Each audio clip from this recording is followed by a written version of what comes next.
तो 10,000 व्यक्ति प्रतिदिन बैठ के एक साथ ध्यान कर रहे थे, एक साथ बैठ के मंत्र उच्चारण कर रहे थे। ये इंटरनेट से भी आपको ये रिपोर्ट मिल जाएगी। तो ये चीज़ देखने में आई कि वॉशिंगटन के अंदर क्राइम रेट आने वाले अगले 10 दिन तक कम हो गया था। अब दूसरों की मानसिकता पर हमारे किए गए ध्यान अभ्यास का फर्क आ सकता है, यही उनका एक्सपेरिमेंट था जो बहुत बड़े ग्रुप ने इसको करने की चेष्टा करी। बहुत सारे मनोवैज्ञानिक, मनोचिकित्सक ये सब रहे जेल्स में और पुलिस स्टेशंस में, और आम तौर पर जो वहाँ 911 इमरजेंसी नंबर है, कितने लोगों ने घुमाया या कितने लोगों ने किया, तो ये सब चीज़ की मॉनिटरिंग भी की गई। भारत से ही गए हुए एक ऋषि के ये सब लोग शिष्य हैं, और इन्होंने फिर यह बात वहाँ की सरकार को, वहाँ के मंत्रियों को कही कि हमें स्कूल के तल पर बच्चों को ध्यान भी सिखाया जाना चाहिए, कि हर बच्चा स्कूल में, हर कॉलेज में 20 मिनट का अभ्यास हर स्टूडेंट हर जगह पे कर रहा हो, और हॉस्पिटल्स में और जितनी भी सार्वजनिक सभाएं होती हों उन सभाओं में एक नियम की तरह से इंट्रोड्यूस करें, एक मैंडेटरी कर दे, एक सुझाव की तरह कर दे, और देखते हैं कि क्या हम इससे अपने यहाँ जो चेंजेस आई हैं, ये माने फ्लूक है, ऐसे ही हो गई कोइंसिडेंटली, या वास्तव में इसका कोई प्रभाव आया। जब आप अकेले बैठ के अभ्यास करते हो तब उसका कुछ और अनुभव होता है। अब मैं आपसे प्रश्न करती हूँ, जब आप अपने गुरु के साथ बैठ करके, गुरु के सन्मुख, गुरु के सानिध्य में बैठ के जब साधना करते हो, तो क्या उसके अनुभव में कुछ फर्क है या नहीं? बिल्कुल है, निश्चित है। और यही 10, 20, 50 सत्संगी एक साथ बैठ करके ओंकार की ध्वनि कर रहे हों, एक साथ बैठ करके ध्यान की प्रक्रिया कर रहे हों, तो इस पूरे ग्रुप को उसका बड़ा अद्वितीय लाभ निश्चय ही मिलेगा। हमारे साधना से हमारी दिव्य शक्तियों का जागरण होने लग जाता है, और ये अनुभूतियाँ बहुत सी ऐसी हैं जो प्राय आपको लगता होगा कि ये बड़े बड़े योगियाँ महात्माओं के ही होती होगी। सो बात सत्य नहीं है।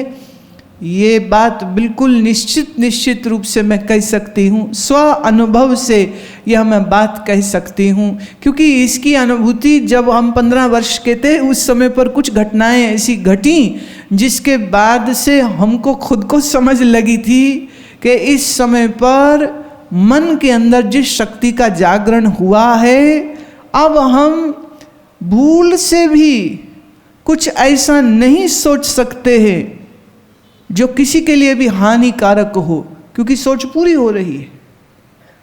सोच निश्चित पूरी हो जाती।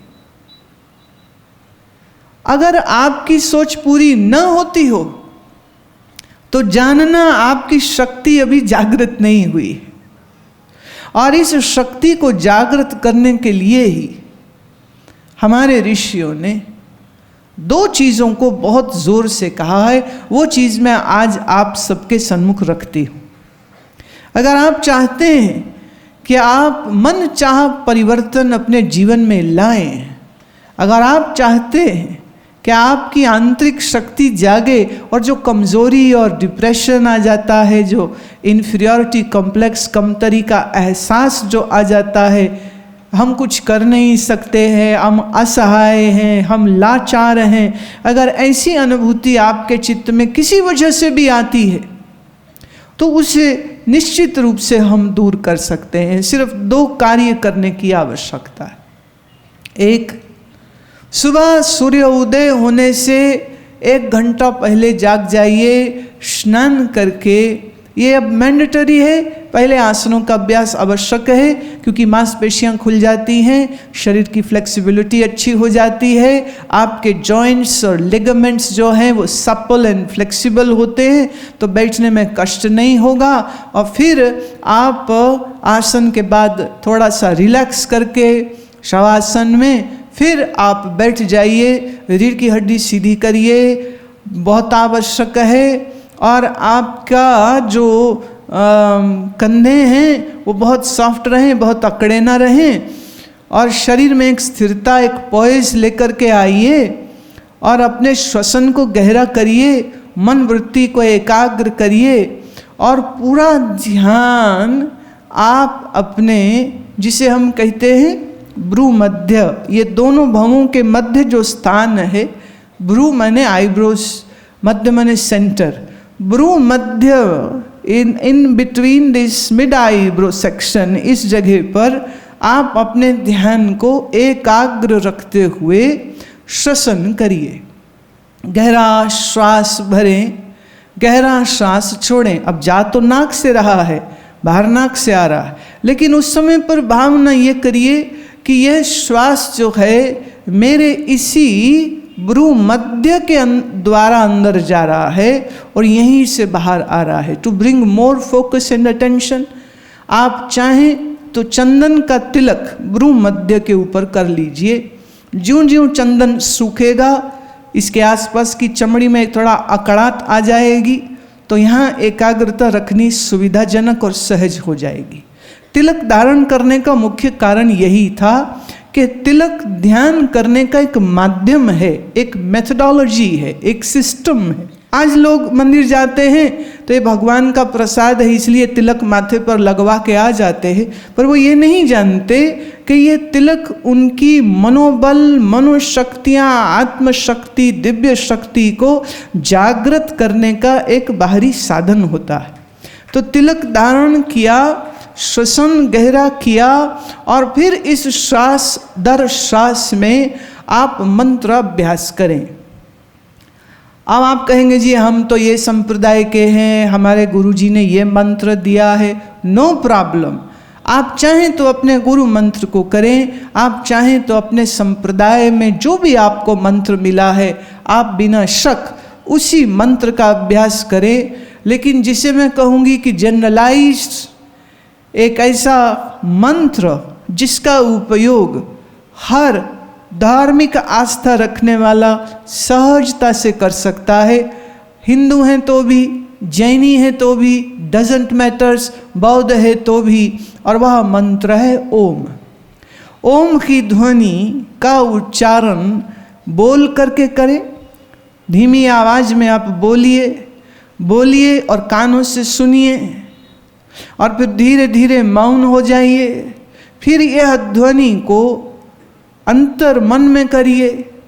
सांस अंदर जावे ओम, सांस बाहर आवे ओम, और ध्यान पूरे समय भ्रू मध्य पर टिका रहे। इस अभ्यास को आप 15 से 20 मिनट करें, अधिक समय करें तो बहुत अच्छा, लेकिन मिनिमम 15 से 20 मिनट आप रोज करने लग जाइए, इस संकल्प के साथ कि हर मंत्र उच्चारण के संग मेरे इस भ्रू मध्य से मेरी शक्तियाँ जागृत हो रही हैं। इसे चक्र की दृष्टि से हमारा जो शस्त्र चक्र है, आज्ञा चक्र, ये उसका क्षेत्र है। ये आज्ञा चक्र तो जो हमारी सूक्ष्म शरीर है वहाँ मौजूद है, लेकिन स्थूल शरीर में उसका क्षेत्र इस एरिया को माना गया। ये सबसे सेंसिटिव, सबसे कोमल और सबसे शक्तिवर्धक आपके शरीर का स्थान है। तो यहाँ जब तिलक लगा करके अथवा बिना तिलक के जैसे अनुकूल पड़े आप बैठने लग जाए, ओम की ध्वनि करने लग जाए। सुबह भी करें, एक बार फिर से शाम को करें, एक समय तो निश्चय, 2 समय करें तो और भी अच्छा, और 1 घंटे तक बैठ सके तो अति उत्तम, मैं कहूँगी अति उत्तम। आप इसे करिए बराबर 6 महीना, 6 महीना करिए, आपको स्वयं को दिखने लग जाएगा। एक, तुम्हारा मन मूड स्विंग्स में नहीं जाएगा, अभी बड़ा गुस्सा, अभी एकदम हंसने लग गए, अभी रोने लग गए, अभी चिड़चिड़े हो गए। ये जो मन में मूड बहुत चेंज होते हैं, सबसे पहले ये आपके ठीक हो जाते हैं। दूसरे, प्राणायाम करते हुए चूंकि आप इसे कर रहे हैं तो इससे आपका जो ब्लड प्रेशर है ये नॉर्मलाइज हो जाएगा। तीसरा, आपकी हृदय गति को बहुत लाभ होगा। चौथा, आपकी नींद अच्छी हो जाएगी। पांचवा, आपको जो चीज़ें आज भूल जाती हैं ना, सब भूलना बंद हो जाएगा। स्मरण शक्ति आपकी तीव्र हो जाएगी, तेज हो जाएगी। और यह भी संभव है कि अगर 3 वर्ष तक इस अभ्यास को कोई करता रहे तो उसकी फोटोजेनिक मेमोरी हो जाएगी। फोटोजेनिक मेमोरी मतलब जो चीज़ एक बार देखी तो जैसे कैमरा में फ़ोटो खिंच जाए और फिर कभी भी हम उस कैमरा को ऑन करेंगे तो वो फ़ोटो वहीं पर है और हम उसे देख सकते हैं। ऐसे ही आपका ब्रेन जो कुछ देखेगा सुनेगा, उसकी एक फोटोजेनिक स्मृति तुम्हारे चित्त में पड़ जाएगी, तो कुछ भूलेगा नहीं। अब चूंकि हम मन के तल पर बहुत सशक्त हो जाते हैं तो फिर ये विवेक भी काम करने लग जाएगा कि मैं मेरे मन में कैसी चीज़ों को रखना चाहूँगा। जैसे आपके, मानो मैं कल घर आ जाऊँ अचानक, हाँ आऊँ, हाँ एड्रेस छोड़ देना। तुम्हारे मैं घर में आऊँ तो तुम्हारे ड्राइंग रूम में मैं सफाई पाऊंगी कि कचरा पड़ा हुआ पाऊंगी? है, सफाई होगी कि कचरा होगा? मैले कपड़े, गंदे जूते, मोजे पड़े दिखेंगे कि साफ सफाई दिखेगी? एक बोले जी वैसे आज पता ना हो तो यही मिलता, पर पता हो कि कोई आ रहा है फिर तो चकाचक सब बढ़िया से हम साफ कर देंगे। आप फूल लगाएंगे और अगरबत्ती लगाएंगे और बंधनवार लगाएंगे। आप आए हैं तो क्या बढ़िया। अब ड्राइंग रूम तुम्हारा, तुम उसे भी गंदा नहीं करना चाहोगे, तो क्या मन तुम्हारा नहीं है? मन को गंदा काहे रखते हो? मन को भी सुंदर बना करके रखिए, मन को भी मैला मत होने दीजिए। मन के अंदर कोई राग द्वेष मत रखिए, मन के अंदर कोई चिंता क्लेश मत रखिए। ये मन तुम्हारा निजी ड्राइंग रूम है, निजी, प्राइवेट। तुम तुम्हारे घर में किसी को कचरा नहीं करने दोगे, राइट? तो तुम तुम्हारे मन में दुनिया के लोगों को कचरा क्यों करने देते हो?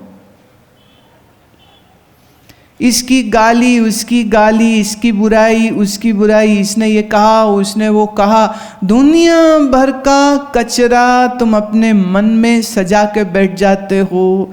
ये तो अच्छी बात नहीं है, ये तो सही बात नहीं है। मन तुम्हारा अपना है तो इस मन की शुद्धता की जिम्मेदारी भी तुम्हारी है। Keep it clean, keep it pure. मैं किसकी स्मृतियां रखूं इसके अंदर, मैं किसकी याद रखूं इसके अंदर। बहुत लोग होते हैं उनको बुरी बुरी बातें सारी याद रह जाती हैं, अच्छी अच्छी बातें सारी भूल जाती हैं। यह आदत होती है अक्सर। क्या क्या नुकसान हुआ वो सब याद रहता है, क्या क्या लाभ हुआ वो भूल ही जाते हैं। इसलिए बैठ करके हमारे जीवन में ये खराब हुआ, ये खराब हुआ, वो बुरा हुआ, ये बुरा हुआ, उसकी एक बड़ी लंबी फहरिस्त, एक बड़ी लंबी लिस्ट उनके पास होती है। अब ये उन्होंने चुना है कि वो दुख की बात को याद रखेंगे और वो सुख की बात को याद नहीं रखेंगे। तुम करके देख लो। आप 100 दिन किसी को नमस्ते बोलिए, 101वें दिन मत बोलिए, उसे क्या याद रहेगा? चलो तुम क्या याद रखोगे? दूसरों पर काहे बात छोड़नी, जरा अपने ऊपर भी देख लेना चाहिए। हम जीवन के दुखांतों को जब बार बार याद करते हैं तो उन स्मृतियों को हम पक्का कर लेते हैं। तो जीवन में किस स्मृति को रखना है, थोड़ा इस पर भी ध्यान देना चाहिए। बुरी बात हो गई, दुर्घटना हो गई, मृत्यु हो गई, रोग हो गया, इसके ऊपर बहुत अधिक चिंतन मत करिए।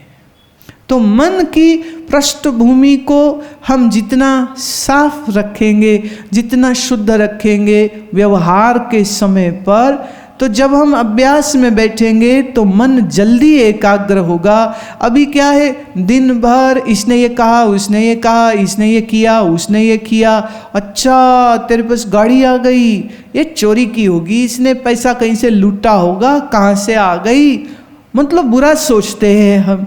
किसी का देखा है नया घर बना, वो गृह प्रवेश का कार्ड दिया कि आइए भाई साहब हमारा नए घर में हम प्रविष्ट हो रहे हैं, जाता तो है पर अंदर जलता हुआ जाता है, ऐसे कैसे बन गया, ऐसे कैसे बन गया, ऐसे कैसे बन गया। 4 बार पूछेगा पैसे लोन लिया था, कोई मुनाफा हुआ था, बर्दाश्त नहीं होता, बिल्कुल बर्दाश्त नहीं होता है। हमारी क्षुद्र मैं हमें लोभी बनाती है और हमारा क्षुद्र मैं हमको ईर्ष्यालु कर देता है। कोई अच्छा गाना गाए, हम तारीफ नहीं करेंगे, हम उसकी भी बुराई कर देते कि बाकी तो ठीक था, आवाज थोड़ी कर्कश थी, बाकी तो ठीक था, थोड़ा सुर हिले हुए थे, ऐसे तो ठीक है, कोई नहीं, मेहनत करो, शाबाश शाबाश मेहनत करो। अंदर से बुरा लग रहा। जब हम किसी के गुण को देखकर प्रसन्न न हो सके, जब हम किसी के गुण को देख के गुस्से में या ईर्ष्या में आ जाएं, तो जानना हमारे मन में बहुत खटपट है, हमारा मन बहुत गंदा है, हमारा मन बहुत मैला है। और दिन भर ऐसी मैल इकट्ठी करने के बाद जब हाथ में माला लेके जप करने बैठोगे तो ध्यान ईश्वर में नहीं लगेगा। ध्यान कहाँ जाएगा? उसने ये खाया, उसने ये पहना, उसने ये बनाया, उसका वो घर, उसकी वो साड़ी, उसका वो जेवर, उसका ये, उसका वो। कई बार तो मुझे लगता है तुम अपने लिए तो जीते ही नहीं हो, तुम जीते ही दूसरों के लिए हो। दूसरे क्या करते हैं ये देखने के लिए, या मेरे पास क्या है मैं दूसरों को दिखाऊं। मैं पढ़ रही थी एक कहानी, एक मध्यम घर की महिला थी, उनको बहुत इच्छा हो रही थी सब डायमंड पहनते, मैं भी पहनूं। तो उसने मेहनत करी, पैसे बचाए, पतिदेव से लिए, घर के खर्चे से बचाए, फिर उसने मुश्किल एक हीरे की अंगूठी बनवा ली। अब हीरे की अंगूठी पहन तो ली, पर किसी ने देखी नहीं, किसी ने सराही नहीं, कहीं पूछा ही नहीं किसी ने कि ये कुछ नया आया तो कहाँ से आया। तो उसकी सहेली कहती अच्छा आज सब्जी खरीदने चले, वो हाँ चलो चलो। वो गई साथ में। अब सोचे अब ये इसको भी पागल को दिख नहीं रही मेरी अंगूठी। तो सब्जी वाले ठेले पे गई, तो जिस हाथ में अंगूठी पहनी थी ना उससे करे ये टमाटर कितने का, ये आलू कितने का, ऐसे रखे, ये तोरी कितने की, ये लौकी कितने की, ये आलू कितने का, और ऐसे ऐसे करे ना। चांस की बात सहेली ने फिर भी नहीं देखा, बड़ा गुस्सा है, अब क्या करूं। घर आई वापिस तो अपने बाहर वाले कमरे में कुछ कूड़ा कचरा पड़ा था, गुस्से में आ करके उसी को आग लगा दी। गलती से वह आग फैल गई, पर्दे में चली गई, कमरे में लग गई, कमरे में आग लग गई, पड़ोसी इकट्ठे हो गए तो कहीं सब जल गया अंगूठी बच गई, सब जल गया अंगूठी बच गई, सब जल गया अंगूठी बच गई। सब स्त्रियां अरे ये अंगूठी ये कब आई? कहती हे भगवान पहले पूछ लेते तो इतनी बड़ी दुर्घटना नहीं होती। बोले क्या मतलब दुर्घटना नहीं होती? कहती नहीं नहीं कुछ नहीं, बस ये बच गई, ये बच गई, बाकी कोई नहीं, कूड़ा था, थोड़ा बहुत पुराने कपड़े थे, थोड़े बहुत, कोई दिक्कत की बात नहीं। जो जी रहा है वस्तुओं को संग्रह करने के लिए और जो जी रहा है वस्तुओं का प्रदर्शन करने के लिए, वो बहुत निकृष्ट कोटि का मनुष्य होता है। ये कोई अच्छी बात नहीं, और ये ताली बजाने लायक भी बात नहीं थी। और ताली तुम न भी बजाओ तब भी चलेगा, और बजानी हो तो सही जगह में बजाओ, गलत जगह मत बजाओ। जो वस्तुओं को संग्रह करने में दिमाग लगा के रखता है और फिर संग्रहित वस्तुओं का प्रदर्शन करने में अपनी एनर्जीज को लगाता है, वो कोई बुद्धिमान व्यक्ति नहीं है। बुद्धिमान व्यक्ति वस्तुनिष्ठ नहीं होता, बुद्धिमान आदमी भगवान निष्ठ होता है। बुद्धिमान आदमी आत्मनिष्ठ होता है, बुद्धिमान आदमी शास्त्रनिष्ठ होता है, बुद्धिमान आदमी सेवानिष्ठ होता है। तो ध्यान वस्तुओं से हटा करके वस्तुओं के स्वभाव पर लेकर के आइए। और वस्तु का स्वभाव क्या है? हर वस्तु उत्पन्न होती है, हर वस्तु टिकती है, हर वस्तु एक दिन नष्ट हो जाती है। आश्रम में क्योंकि निर्माण कार्य चलते रहते हैं, तो मैं एक दिन पूछ रही थी कि ये जो बिल्डिंग अभी आपने बनाई है, आर्किटेक्ट से पूछा, इंजीनियर थे उनसे पूछा, ये बिल्डिंग कितना समय ठीक ठाक चल सकती है? कहने लगे जी बिल्डिंग तो 50 साल तो कुछ नहीं बिगड़ने वाला, 50 साल ठीक चल जाएगी। मैं ये भी अच्छी बात है, मकान की गारंटी तुम 50 साल की ले रहे हो, मकान के अंदर रहने वालों की गारंटी मैं नहीं ले सकती, वो 50 साल इसमें जिएंगे या नहीं जिएंगे। सामने सामने देखते देखते में चले जाते हैं। और कभी कभी तुम्हारी लंबी आयुष तुम्हारी आसक्तियों के कारण तुम्हारे दुख का, रोग का कारण बन जाते। जब कोई घर में वृद्ध माँ या वृद्ध पुरुष अपने नाती पोते बेटे जमाता को मरते हुए देखे तो वो रोता है, मुझे मृत्यु नहीं आती, ये सब मर गए, ये जा रहे हैं, मैं अभी भी जिंदा हूं। मकान बोले 50 साल रह सकता है, थोड़ा बहुत रिपेयर 30वें वर्ष में आके दरकार होगी, लेकिन 50 साल ठीक चल जाएगा।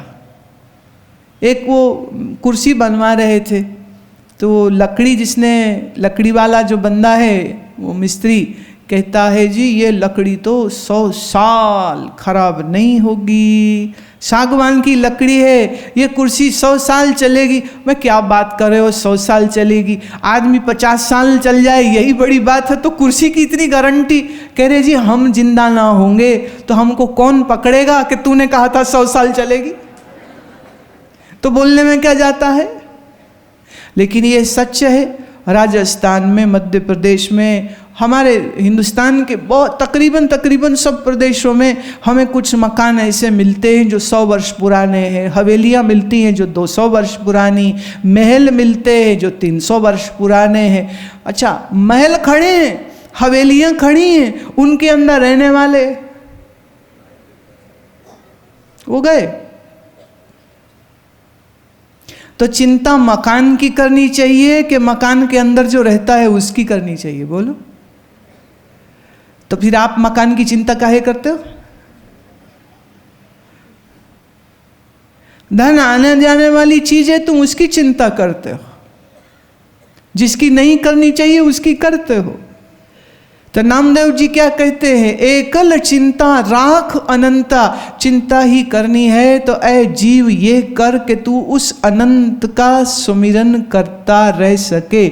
उस अनंत परमेश्वर का सुमिरन तुम्हारे मन से कभी विस्मृत ना हो। एकल चिंता राख अनंता और तजो सब आशा रे, और सब आशाओं को त्याग दे प्यारे।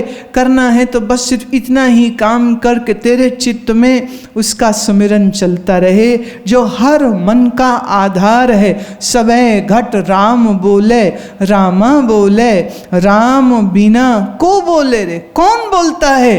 राम के बगैर और कोई नहीं बोलता है।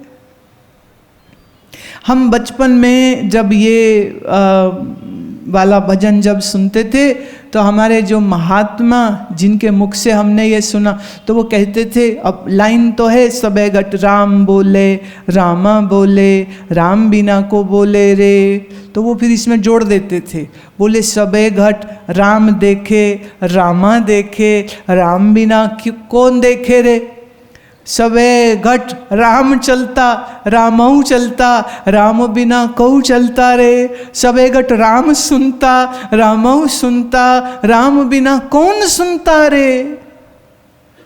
तो सुनना, देखना, बोलना, मन का सोचना, मन का चिंतन करना, मनन करना, बुद्धि का संकल्प करना, निश्चय करना, ये सब किसके कारण से हो रहा है? यह सब उसी राम के कारण से हो रहा है। इसलिए सब घट में वो है, यह स्मृति हमारे अंदर बनी रहे और ये याद हमारे अंदर इतनी गहरी हो जाए कि सब चीज़ें बदल जाएंगी, नहीं बदलेगा तो परमेश्वर नहीं बदलेगा। तो ये मन आश्रय कर तू परमेश्वर का, और किसी का आश्रय मत ले, ना धन का, ना संपत्ति का, ना रिश्तेदारों का, ना लोगों का, ये सब छूट सकता है, छूटेगा भी। या तो तुम छूट जाओगे या तो वो छूट जाएंगे, मतलब या तो तुम मर जाओगे या तो वो मर जाएंगे। चीज़ें बदल जाती हैं, चीज़ें एक सी नहीं रहती हैं। तो चिंता किसकी करें? बोले बस इसकी चिंता करो कि जो नहीं बदलता है, उस अपरिवर्तनशील नित्य शुद्ध बुद्ध मुक्त जो है परमात्मा सत्ता, मेरे चित्त में उसका स्मरण चले। तो सुबह में 15 से 20 मिनट बैठे, शाम को फिर 15 से 20 मिनट बैठे। अगर आप कहो जी हम बैठते तो हमारी, अक्सर लोग कहते जी कमर दुख गई थी जी, गर्दन दुख गई थी जी, इसलिए हम हिल गए थे। तो हिलने हिलाने का प्रोग्राम ठीक करने के लिए तो फिर मैं वापस आती हूँ उसी पॉइंट के ऊपर, सुबह में आसनों का अभ्यास करना बहुत आवश्यक है कि इसी से आपके अंदर बैठने की क्षमता और शक्ति दोनों आ जाती है। तो आज इस विषय को मैं पुनः आपके सामने रखना चाह रही हूँ कि हम इस बात को समझें कि अगर हम अपने ऊपर कार्य नहीं करेंगे तो ये कार्य हमारे लिए कोई और नहीं कर सकता। अब इस मार्ग पर चलने के लिए जो सबसे श्रेष्ठ वस्तु है, जो सबसे श्रेष्ठ साधन है, शास्त्र है निश्चित, पर फिर भी गुरु क्यों? उसका कारण है, गीता में भगवान ने यह वचन कहा, योग युक्तो विशुद्धात्मा विजितात्मा जितेन्द्रियः सर्वभूतात्मा भूतात्मा कुर्वन्नपि न लिप्यते। ए योगी, इंद्रियों को जिसने अपने वश में किया, जिसका अंतःकरण निर्मल है,